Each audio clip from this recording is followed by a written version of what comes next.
Bonjour les amis, aujourd'hui nous allons parler d'un sujet trop peu développé dans le milieu du sport, je veux bien sûr parler des étirements. Mais tout d'abord, savez-vous qu'il y a plusieurs sortes d'étirements? Alors, voici la définition de l'étirement. L'étirement est une pratique corporelle destinée à développer la souplesse corporelle ou à préparer le corps à l'exercice et à favoriser la récupération consécutive à un effort physique. Avec cette définition, nous pouvons déjà observer qu'elle permet plusieurs fonctions. Mais avant d'aller plus loin, nous allons simplement voir et classer les différents types d'étirements. Les étirements statiques, vous êtes dans une position immobile. Vous avez l'étirement passif qui, lui, ne permet aucune contribution du corps pour s'étirer. Vous pouvez utiliser un mur, une serviette, voire même un partenaire afin d'aller chercher l'étirement. Par exemple, vous êtes allongé au sol et vous tendez une jambe au plafond.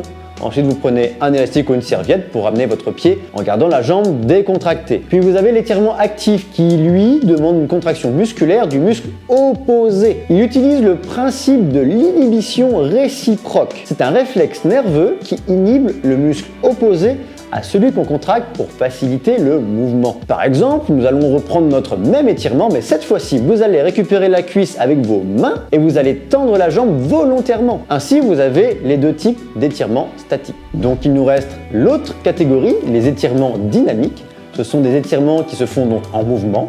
Ce sont des étirements qui peuvent être actifs, mais aussi qui se font dans le mouvement sans à-coups et liés à la respiration. Par exemple, avec notre jambe en l'air, nous allons chercher à faire des oscillations avec la jambe sur des respirations de 2 secondes tout en contractant le muscle opposé. Et il existe un deuxième étirement dynamique, mais cette fois-ci avec à-coups. L'à-coup en question est assez brusque pour aller chercher le réflexe myotatique. Nous allons donc dans une position extrême de l'étirement pendant un bref moment pour déclencher les mécanismes de sécurité, le fameux réflexe. Cet étirement ne se fait jamais à froid et toujours en fin d'échauffement, car il prépare le corps à l'explosivité. Pour reprendre notre étirement de base, cette fois-ci nous allons l'exécuter debout avec des balanciers de jambes devant en arrière ou sur les côtés. Ce sera tout pour aujourd'hui. Dites-moi si vous saviez qu'il existait autant de nuances dans les étirements. En pratiquez-vous régulièrement. Portez-vous bien les amis.